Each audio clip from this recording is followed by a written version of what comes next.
안녕하세요. 앵콕에서 솔생고를 담당하고 있는 이훈성 강사입니다. 중간고사가 끝났습니다. 그래서 이번 시험지를 보고 분석과 총평을 하겠습니다. 네, 시험 범위는 교과서 1, 2가와 듣기, 그 다음에 그라머 스트럭처가 나왔습니다. 솔생고는 다른 학교에서 하지 않는 듣기에서 꼭 문제가 나옵니다. 그리고 24년도 3월 모의고사 전지문이 나왔습니다. 보통은 짝수냐 홀수 이렇게 선생님들이 그걸 뽑아서 내는데 이번에는 25지문이나 시험 범위가 좀 많았습니다. 전지문을 내셨습니다. 시험 문제는 요번에 솔생고가 조금 특이했던 게 서술형이 안 나오고 선택형만 나왔습니다. 그래서 선택형만 객관식만 나왔다고 해서 문제가 아주 쉬웠다 이건 아니지만 그래도 정확하게 좀 알고 있어야 선택할 수 있는 그런 문제들이 몇 개 나왔습니다. 그래서 교과서에서 9문제가 나왔고요. 거긴 듣기 포함하고 있고요. 네, 모의고사에서 21문제가 나왔습니다.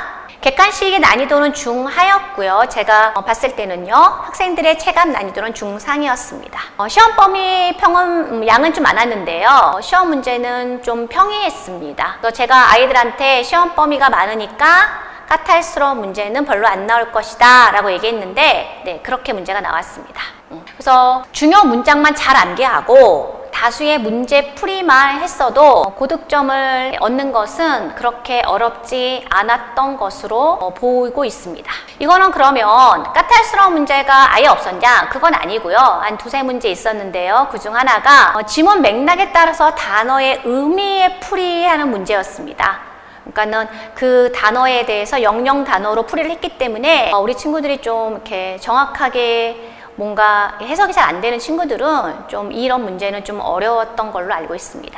그리고 두 번째는요, 지문에서 단어의 정확한 쓰임을 아는 문제인데요. 전 지문을 다 우리 친구들이 외우는 것이 아니기 때문에 지문에 해석을 해보고 거기에서 좀 어색한 단어를 찾는 건데 이 정도, 이런 정도까지가 좀 까탈스러운 문제였습니다. 네. 기말고사 대비는요, 정확한 구문에 맞는 지문 암기가 여전히 필수다 그런 생각을 했습니다. 그래서 구문에 맞는 암기를 해야 선생님들이 정확히 해석을 할 줄 알고, 그러니까 선생님들이 뭐를 물어보는 문제인지를 정확히 내용을 알 수 있기 때문입니다.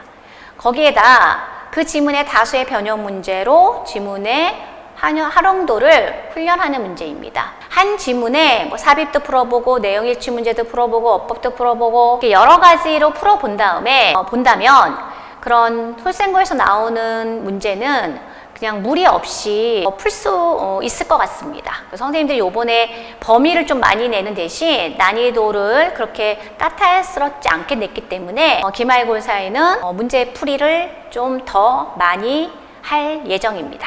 네. 솔생고는요, 화목에 6시부터 10시까지 수업이 진행되고 있습니다. 그래서 막 지금 기말고사를 시작했는데요. 시험 범위가 좀 많다 보니 학생들이 영어 공부를 할 수 있는 시간이 좀 부담스러워합니다. 그러니까 시간 투자를 그만큼 해야겠죠. 그러니까 다른 과목도 공부를 해야 되는데요. 그래서 제가 아이들을 많이 도와줄 수 있는 방법 중에 하나가 일찍 좀 기말 대비를 시작하고 또 반복해주고 그리고 또 수시로 학원에 불러서 또 반복한 걸 또다시 반복하고 아이들이 정확히 외웠는지 확인하고 네, 그렇게 하면서 기말고사를 좀 철저하게 대비할 생각입니다. 그래서 힘들고 좀 고되고 또 그런 시험 대비가 돌아오는데요. 네, 같이 파이팅 하면서 열심히 대비하겠습니다. 감사합니다.